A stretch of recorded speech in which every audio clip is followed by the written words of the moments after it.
Armin die Zeit von 432.000 Jahren retour, oder? Richtig, ja. Und das war ein galaktischer Umfang, den ein Trabant von Nibiru oder Marduk oder Phobis oder Melchisedek oder wie er immer heißt, in verschiedene Namen, oder? Hatte. Und seit dieser Sekunde inkarnieren wir.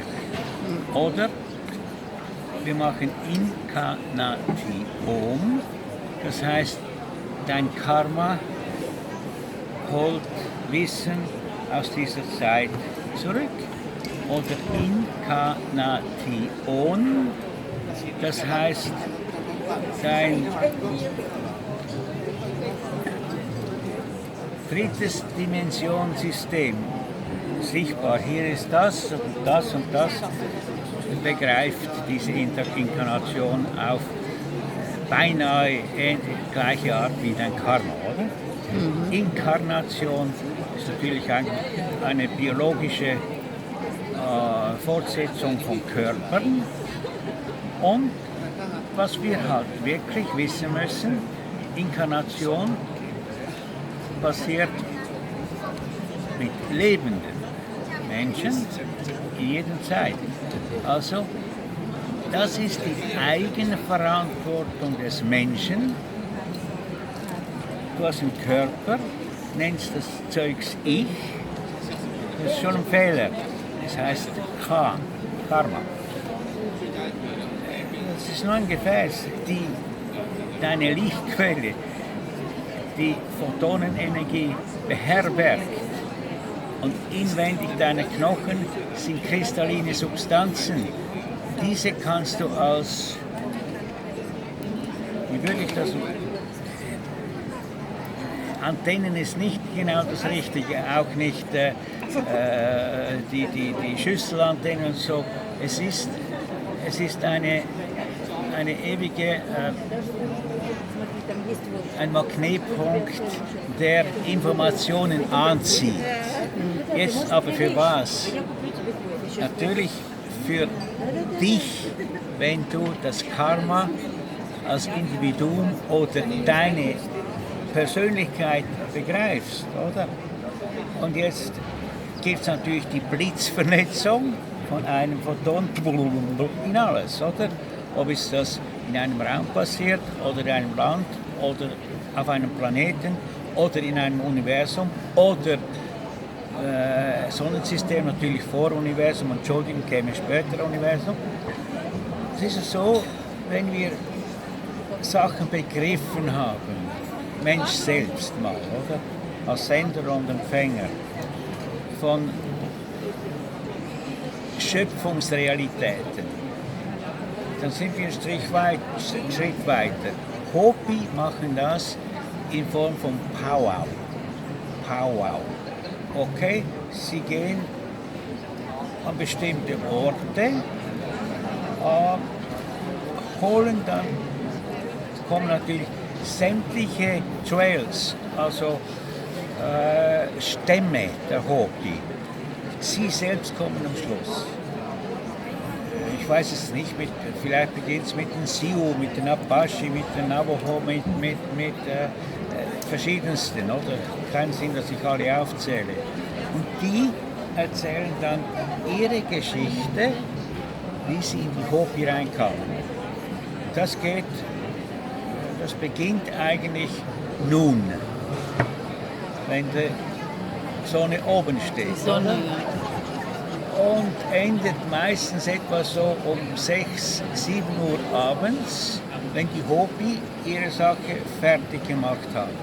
Mit Regen, den du dir nicht vorstellen kannst, so wahnsinnig, oder? Also Mittag ist natürlich Sonnenschein und wir sind im Juli, sehr, sehr, sehr heiß in Arizona. Pfadfinder müssen Zettel rausgeben, kein Auto waschen, kein Streichholz in der Hand, Waldbrände und also Auto waschen, kein Wasser, oder? Streichholz, Feuer und so Zeugs. Und dann schauen die Hopi die Erde an, während sie tanzen und geben die Information weiter in ihr Schöpfungsprinzip. Dann beginnt es zu regnen. Regen ist nicht der richtige Ausdruck, sondern Gewitter, Stürme. Weil das ganze Land ist ausgetrocknet, muss aufsaugen. Und genau das hat dann das Government 1932 verboten. Hopi machen es dennoch. 1969, als ich ankam, habe ich zuerst Sprach so ein wenig. Und dann im 70 habe ich ein Powwow miterlebt. Ich durfte mit der Familie von Kascha Honau, das weiße Bär, die Sache anschauen und das wurde mir erklärt. Und okay. Parallel dazu hatte ich ja Zugang zur NASA. Direktor der NASA Raketenbau, Jeff Ludwig, Gene Shoemaker, mein Freund, hatte immer Zugang zu ihm. Er hat mir sehr viele Sachen natürlich beigebracht. Und so habe ich ja miterlebt, wie dann die NASA, wir können auch das anders benennen, aber ich will mich dort nicht aufhalten im Moment. Die haben dann Silberpartikel in Wolkenbildungen rein gemacht und die dann elektrisch zum Entladen gebracht. Und damit zeigten sie, dass sie auch Regen machen können. Aber im Gegensatz zu Hopi-Regen, den ich entweder im Powwow habe ich erlebt oder in Hollywood, wenn die Stürme losgemacht werden draußen für gewisse Filme, da geht es auch so los. Die künstlich hergestellten Gewitter sind so, wie ein kleiner Knabe an einem Baum pissen würde. Also nichts. Und aus diesen Sachen habe ich dann Menschen wieder kennengelernt, die Hopi-Bücher übersetzt haben. Das ist Doris Dorn, eine Menschin. Im Namen der Hopi heißt das Buch. Das habe ich mal von einer Freundin erhalten und habe da gesehen, dass ein Fehler drin ist, Pinyu falsch interpretiert.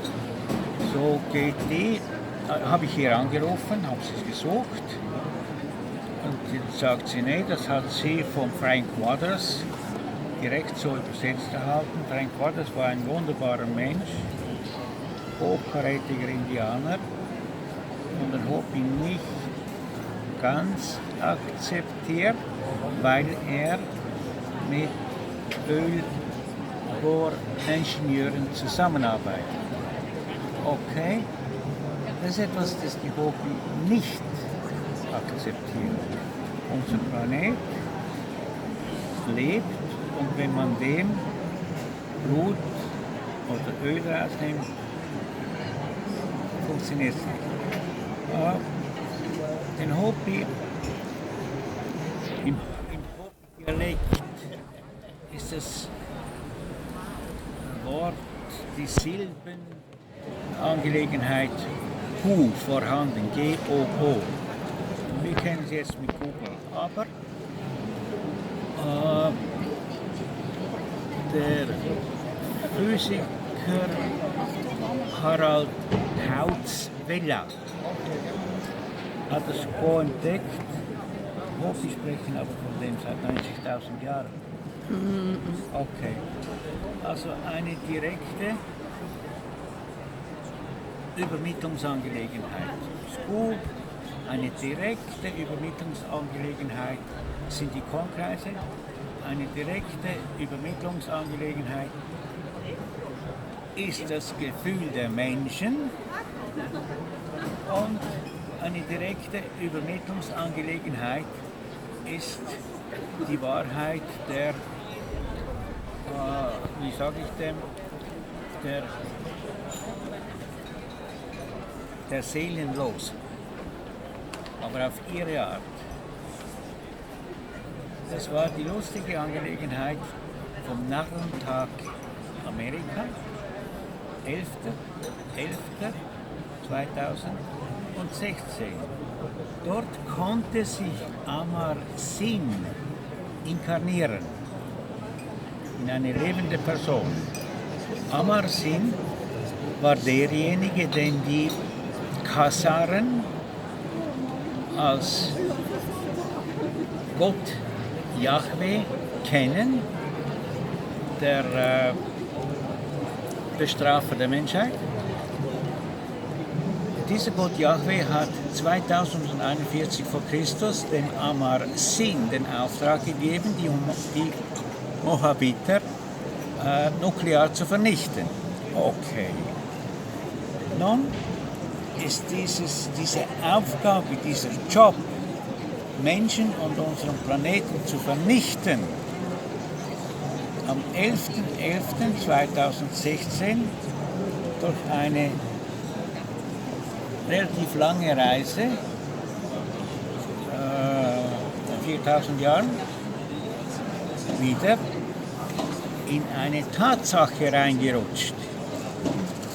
Nun stehen wir vor einem Problem. Kann Regressivität Menschheit wirklich vernichten oder nicht? Krieg ist die Nahrung der Angst. Aber wie wird Angst am besten produziert? Durch Kriege. Angst ist die Nahrung der Regressivität.